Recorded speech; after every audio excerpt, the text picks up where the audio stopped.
Hello అండి, మీలో ఎంతమందికి దొండకాయ అంటే ఇష్టం లేదో చెప్పండి. ఒకసారి అయితే ఈ రకంగా ట్రై చేసి చూడండి. హెల్దీ వర్షన్ మీరైతే ఆ టేస్ట్ కి ఫిదా అయిపోతారు. మళ్ళీ మళ్ళీ తినాలనిపిస్తుంది.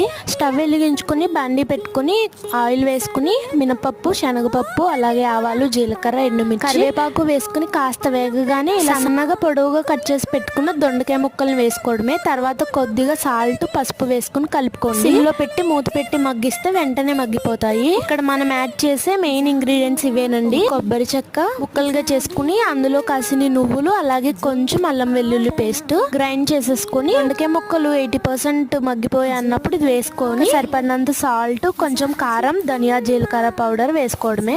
అంతేనండి. ఇంకొంచెం సేపు మూత పెట్టి మగ్గించామంటే ఎంతో టేస్టీ అండ్ హెల్దీగా ఉండే దొండకాయ కొబ్బరికాయ కర్రీ అనుకుంటారో ఫ్రై అనుకుంటారో రెడీ అయిపోయిందండి. అన్నట్టు ఇది పెళ్ళిళ్ళలో కూడా బాగా పెడుతూ ఉంటారండి. కొబ్బరి మన హెల్త్ కి చాలా మంచిది. నచ్చితే సబ్స్క్రైబ్